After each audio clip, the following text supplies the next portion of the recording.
Pagi. Bagaimana kabarnya? Baik, Bu. Ya, alhamdulillah. Oke, sebelum lanjut, Ibu akan sedikit perkenalan diri dulu. Nama Ibu Indah Lestari, asal dari Bone. Kemudian riwayat pendidikan Ibu SD 177 Tanah Batu B, kemudian SMP Negeri 3 Ligurong, dan yang untuk SMA Ibu itu lulusan dari SMA Negeri 2 Ligurong. Jadi alhamdulillah S3-nya Ibu itu di kampung halaman. Kemudian Ibu akan memberikan nomor WA-nya Ibu, bisa dihubungi apabila ada keperluan mendesak nantinya.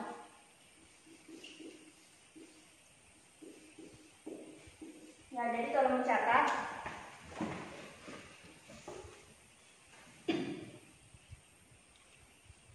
Oke, sekarang Ibu akan mulai absen. Ummu Kalsum Hadir. Nurhalis Hadir. Ruslan Zainuddin Sakit, Bu. Rai. Hadir. Oke. Jadi ada beberapa temannya yang tidak hadir ya. Kemudian Ibu akan lanjut ke sistem penilaiannya Ibu.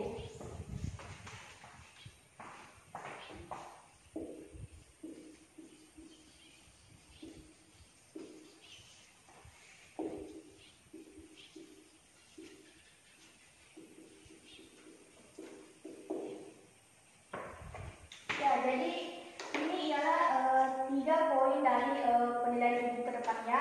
Yang pertama kehadiran. Kemudian yang kedua sikap, dan yang terakhir ini nilai. Nilainya ini masuk mulai dari nilai ulangan harian, ulangan tengah semester, sampai ke ulangan akhir. Kemudian untuk kehadirannya, 2 kali terlambat kita anggap 1 kali alfa. Sepakat? Sepakat. Oke. Kemudian kita masuk ke materi kita pada hari ini.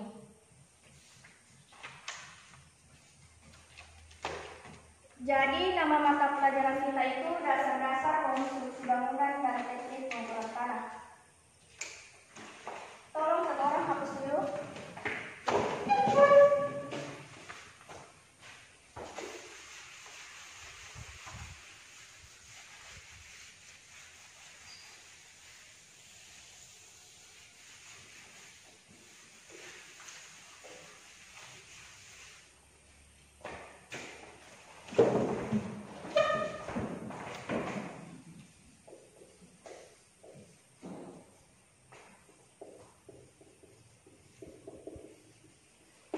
Ya, jadi nanti itu kita akan banyak berbicara tentang survei dan pemetaan.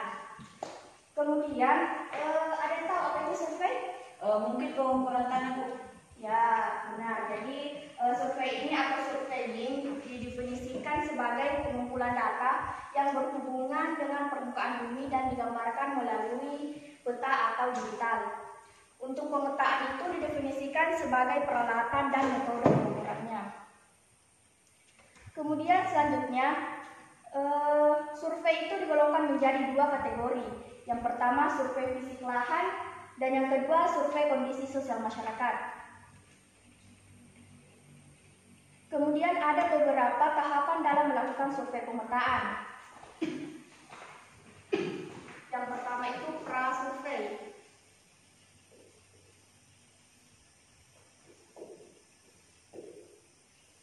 Yang kedua field survey.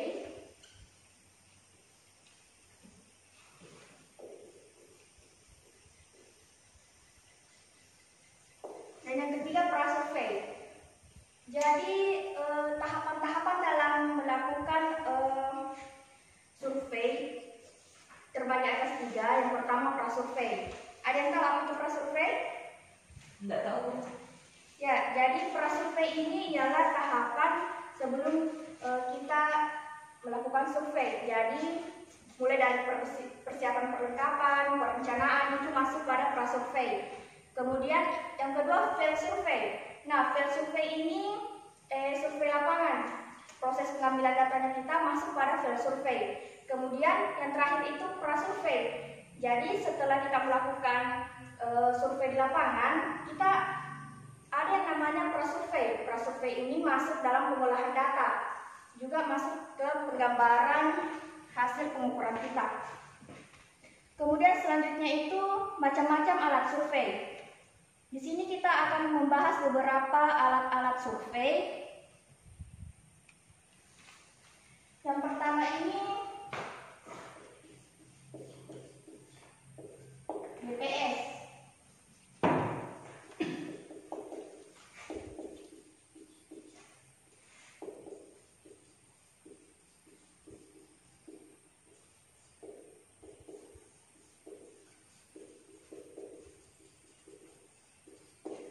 Nah, jadi bisa dicatat. Yang pertama itu ada GPS, kemudian water pass, yang ketiga theodolit, dan yang terakhir itu total station. Nanti kita akan terjun di lapangan, melakukan praktikum. Kita akan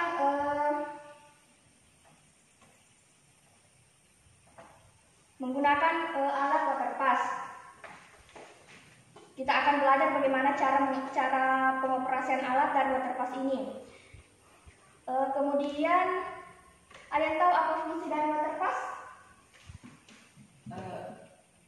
Mengukur satu benda secara vertikal. Ya, jadi water pass itu alat yang digunakan untuk mengukur atau menentukan sebuah benda atau garis dalam posisi rata pengukuran secara vertikal. Jadi untuk water pass ini hanya mengukur secara vertikal. Kemudian untuk theodolit ini digunakan untuk menentukan tinggi tanah dengan sudut mendatar dan sudut tegak. Dan yang terakhir ini total station. Total station ini instrumen optis atau elektronik yang digunakan dalam pemetaan dan konstruksi bangunan. Fungsi dasar dari total station pada aplikasinya tidak jauh berbeda dengan theodolit.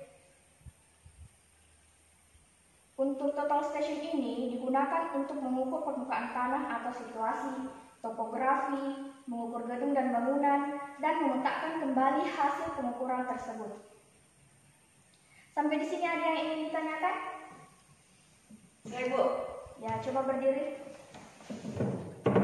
Sebutkan namanya, karena yang bertanya akan Ibu kasih poin plus. Perkenalkan, nama saya Icai, biasa dipanggil Rai. Saya mau bertanya, apa perbedaan water pass dan theodolit? Ya, oke, silakan duduk. Pertanyaannya bagus sekali ya.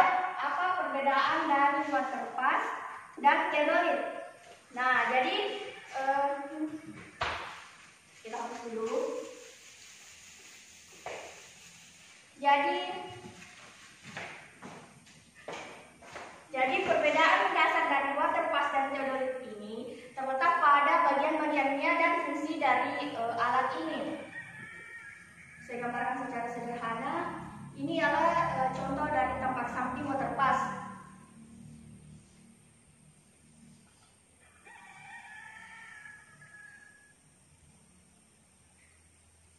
Nah, kemudian ini sedikit gambaran dari theodolit. Yang membedakan dari water pass ini pada teropongnya. Pada theodolit terdapat teropong yang bisa kita gerakkan sesuai dengan kebutuhan kita di lapangan. Sedangkan untuk water pass kita tidak bisa menggerakkan teropongnya. Ini hanya bisa secara vertikal dan secara garis lurus saja. Contohnya,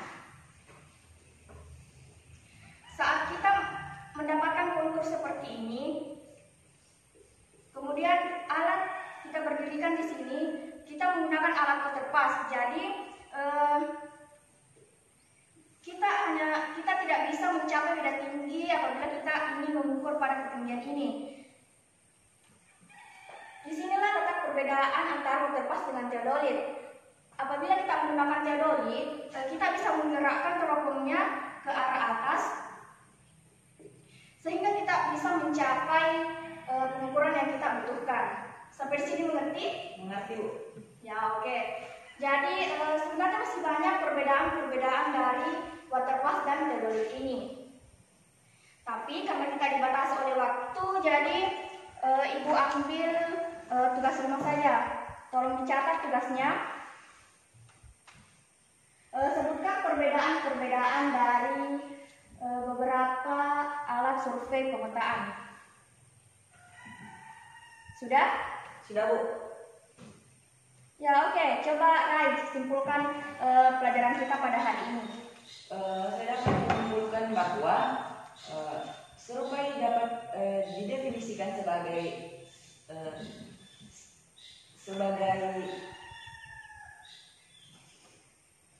apa? Proses pengukuran yang dapat digambarkan melalui peta atau digital dan mempunyai bagian-bagian atau proses ya. Yang pertama itu prasurvei, yang kedua self-survey, yang ketiga prasurvei. Ya, oke, bagus sekali. Jadi itulah pelajaran beberapa materi kita pada hari ini. Untuk minggu depan, tolong ketua kelasnya bagi temannya menjadi 5 kelompok. Kita akan melakukan praktikum di luar lapangan, di luar, mengenai pengenalan alat waterpass. Oke, sampai sini saja pertemuan kita pada hari ini. Sekian dan terima kasih. Wassalamualaikum warahmatullahi wabarakatuh. Waalaikumsalam warahmatullahi wabarakatuh.